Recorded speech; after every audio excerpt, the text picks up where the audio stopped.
Hello, everyone. Welcome to a new episode of my podcast, Explore and Engage with Anam. What season is it? Does anyone know? Well, it's winter for sure, but that's not what I'm talking about. What I'm talking about is this is the season when various political figures announce that they want to run for the office of the President of the United States. It's the election season. It's the presidential election season. Now, some may say that, the election is in November 2024. We are still many months out. We are more than a year out. But let me tell you, time flies really fast. Time flies really fast. And in the wink of an eye, we will be arriving in November 2024, when the presidential election will be held. Now, various candidates are going to be announcing that they want to run for the office of the president. And so far, a few have already announced. Former President Donald Trump announced that he will be running again. And Ambassador Nikki Haley recently came out and announced that she's running for the office of the president. And then on the Democratic side, there is an incumbent president in the White House, but we don't know if the president is going to be running for a second term or not. But even before he could make and announce his decision, Marianne Williamson from the Democratic side, she launched her campaign for the office of the president. So if the incumbent president decides to run for a second term, then we would be able to say that there's a primary challenger because Marianne Williamson announced her candidacy. And then there may be other people announcing over the next few months. And on the Republican side, I anticipate that there will be several more announcements at least. One name that has been talked about quite a bit is that of Governor Ron DeSantis of Florida. People are trying to figure out if he's going to be running or not. And then there are other governors and senators whose names are floating out there, and different analysts and commentators are trying to predict who will jump into the race and who will not do so. And there's no way to predict, let me tell you that. There's no way to predict in politics, especially as we head towards a presidential election. There's no way to know who's going to be launching a campaign and who will decide to not do so. But here's what I think. I believe that competition is good. It's a competition of ideas at the end of the day. And the more candidates there will be, the greater diversity of ideas we will witness. Remember, back in 2016, there were lots of candidates on both sides, and there was intense competition, and eventually the Democrats had their nominee, the Republicans had their nominee, and there was the presidential election, and President Donald Trump won. And so, competition is good. The more candidates, the better, I think, because then the voters get to decide. The voters get to listen to the different candidates and what priorities they have, what kind of policy solutions they are proposing for the different issues that the country is facing. And then the voters get to decide who they want to pick. And so I believe in choice. I believe in more options. And so if we see lots of candidates jumping into the race, I think that's a good thing, because then that gives the voters more options to choose from. And at the end of the day, the voters will decide what they want to do. Let me talk about something else. It's connected to the presidential election. And let me just tell you, I am really excited about this thing that I'm going to talk about now. I'm very, very excited. So Wisconsin, and many of my listeners may know this already, Wisconsin is my home. This is where I live. This is where, this is the place I love the most. Okay, that's the simplest way to put it. Wisconsin, I love Wisconsin. My favorite state in the country. This is the place I call home. This is where I live, and I love Wisconsin, America's dairyland. I love the Midwest, and I am very excited because the Republican National Convention will be held in Wisconsin in 2024, and that is so exciting. It'll be held in the city of Milwaukee, which is about 90 miles from where I live. I live in the city of Madison, which is the state capital, and Milwaukee is where the Republican National Convention will be held. Now, I am excited because I'm a Wisconsinite, and also I am excited because I am a conservative, and so I am very thrilled because the Republican National Convention is coming to Wisconsin, is coming to Milwaukee. When you think about it from an economic standpoint, this is going to be very beneficial for the Wisconsin economy, because as thousands and thousands of people from all over the country, they come to Milwaukee for the convention.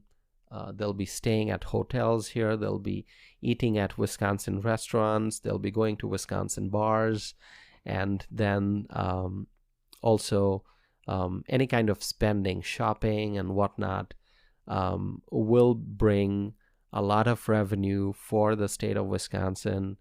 And it's going to help our tourism industry. It's going to help Wisconsin businesses.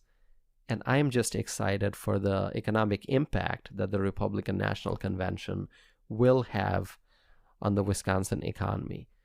And so this is a great thing for our state, and I am eagerly looking forward. RNC, Republican National Convention, happening in Milwaukee.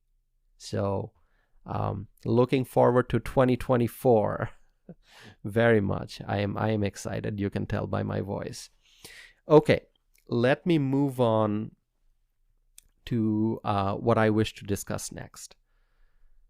As I mentioned, that it's important for the voters to listen to the different candidates and to listen to their ideas, to hear the different policy proposals that they have, because only then the voters get to make informed decisions. And so if we talk about the issues, there are many issues that are going to be discussed during the presidential cycle. Now, if you pick a group of people and you ask each person in that group to come up with a list of 5 most important things that they think need to be discussed as we enter the presidential election cycle, I am sure that each person will come up with a different list of top 5 things, but obviously we will most likely see a lot of overlap, because we know some of the big issues that are out there that people talk about all the time, Democrat or Republican. They are always discussing those things, and so the issues do matter. Now, if you ask me what the top issues are, I think I will mention one which I personally talk about quite a bit. I've talked about it in my podcast. I wrote about it quite a bit, and it's probably the most frequently discussed topic in my podcast, and that is the issue of immigration and border crisis. Okay. We have a humanitarian crisis at our country's southern border, the border that we share with our neighboring country of Mexico. Millions of foreign nationals entered the United States illegally by crossing the southern border. Okay, so that's a crisis that we face. I've talked about it so much. I'm not going to elaborate on it in this episode, but what I do wish to highlight is that any crisis, it just doesn't sit still. The crisis spreads if it is not addressed. And that is exactly what is happening right now, because tens of thousands of migrants are using the northern border of the United States that we share with Canada, that border. Tens of thousands of migrants in fiscal year 2023, which started in October. Tens of thousands of migrants are trying to enter Canada. Canada is now seeing tens of thousands of migrant encounters just in fiscal year 2023. And so this crisis that we have at our southern border, it's not just staying there. Now Canada is starting to face this crisis, this immigration crisis.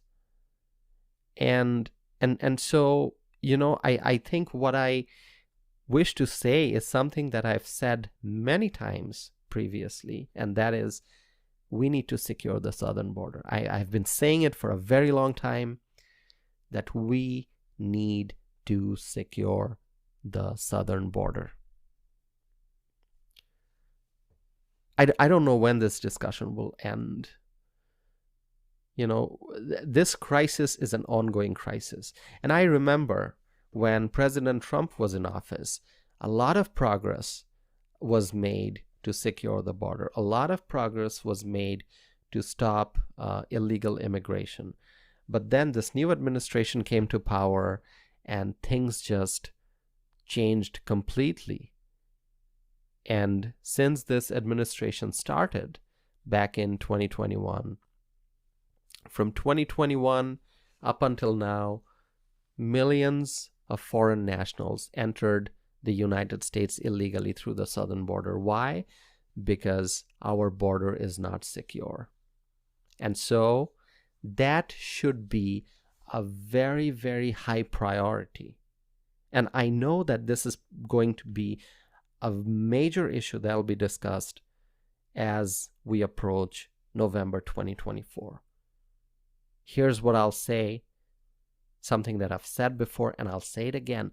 We need to secure the southern border. We need to stop the flow of undocumented immigrants. Now, another topic that I wish to highlight is, well, let me just say that we need to talk about the economy, right? There are so many things about the economy that we can talk about. We can talk about jobs. We can talk about manufacturing. We can talk about taxes. And, the economy is a very broad topic. And there are so many things that we can talk about if we wish to discuss the economy. But what I want to point out in this episode of my podcast is the inflation. The inflation. Prices are going up. Prices have gone up already, and Americans continue to struggle because of that. Families are struggling to put food on the table. Families are struggling to stay within their budget. And it's because of inflation. And why did this inflation happen? The inflation happened because of reckless government spending, because Washington likes to spend money. And so here we are, facing high inflation because of all the spending that we saw in the last couple of years.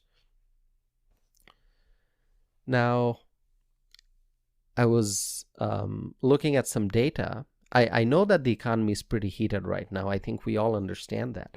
And I was looking at some data and I saw that the consumer price index rose 6.4% in January on an annual basis. 6.4%. That's pretty high. We can look all kinds of numbers and data that will tell us that inflation is high and that prices are high and that people are struggling. But as a consumer, I can tell you that no one needs to tell us consumers that there's high inflation. We know that. We don't have to look at the CPI data to know that prices are high. All we need to do is go to the grocery store and look at the price tags. And we know that prices are high.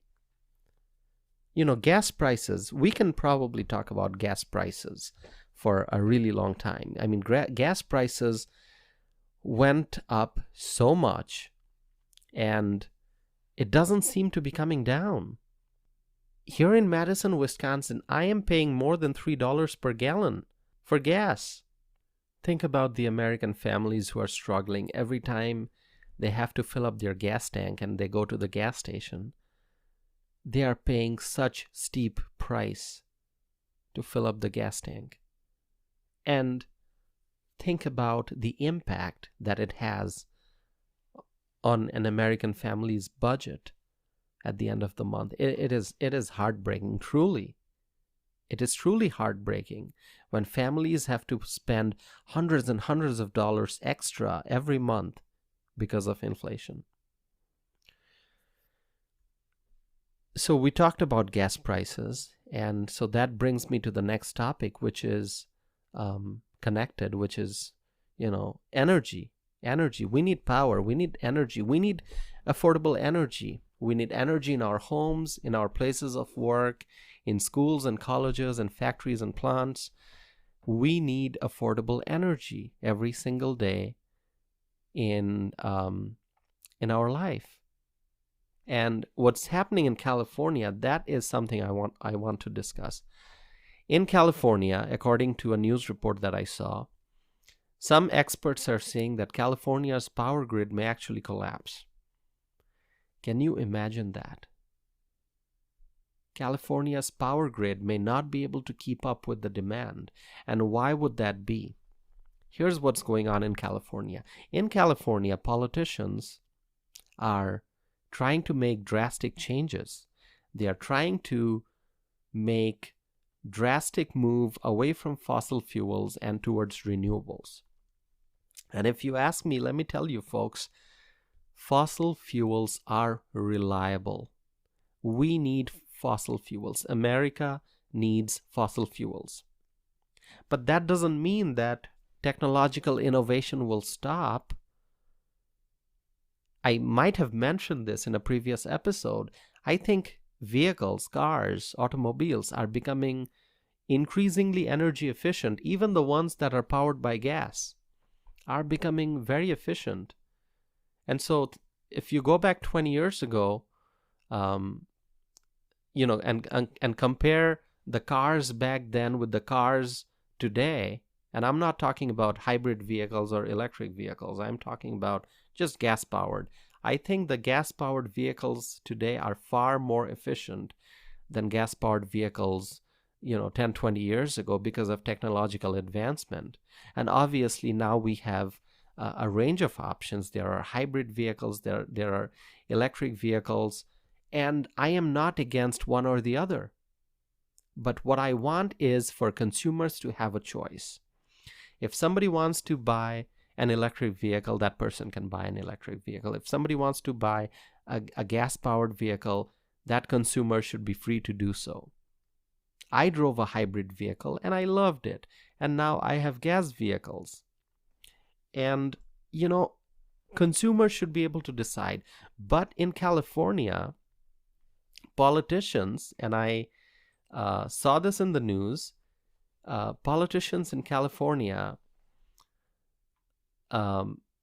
regulators, they call them California regulators, they passed rules banning the sale of new gas-powered cars by 2035. California regulators passed rules banning the sale of new gas-powered cars by 2035. 2035, my friends, is far away. It's more than 10 years away, and we have no idea what technology will be like in 2035. So why are California regulators banning the sale of new gas-powered vehicles by 2035? Why are they doing it? It doesn't make any sense. We don't know what technology will be like in 2035, how efficient vehicles will be. So there's this great push in California, a push by politicians who want to move away from fossil fuels and towards renewables.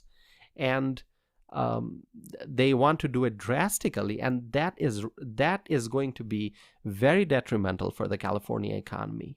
And let me tell you why.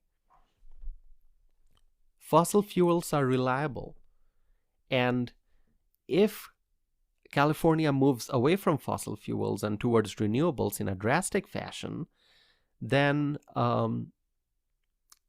there will be lots of uncertainty about whether the power grid will be able to keep up with the demand or not. And what I am very much afraid of is rolling blackouts. If there's an energy crisis, then rolling blackouts may happen, and that is going to be a nightmare. There are countries in this world where people experience rolling blackouts, and let me tell you, it is very unpleasant. And if there's an energy crisis in California, then rolling blackouts may happen. It is going to be a nightmare scenario, and we must do everything possible to avoid being in that situation. And so I say that we should take full advantage of the fossil fuels that we have. Nature has provided us with coal, oil, and gas, and we must utilize these natural resources to ensure that we have affordable energy and that we have reliable energy sources and that we continue to power our homes and places of work, and that we do everything possible to avoid a crisis and to avoid rolling blackouts. So that is my message. And I just want people to understand that we need fossil fuels. We need fossil fuels. So here's my message. Let's use the fossil fuels that we have, and let's continue to focus on scientific innovation to make sure that we never have an energy crisis. So that's my message for today. And I know that these are just a few topics out of many that will be discussed during this presidential cycle. And, I talked about inflation. I talked about the economy a little bit. I talked about gas prices and immigration, the humanitarian crisis that we are seeing at the southern border. And there are many more topics that I will discuss in my upcoming episodes. So stay connected with me. I thank you for that in advance. And I hope to be back again with another episode of Explore and Engage with Anam. But before I do so, I do want to add that if you have any comments, any thoughts, if you agree with me, you disagree with me, please reach out. Please let me know. Share with me your thoughts and opinions. Thank you. I'll be back again.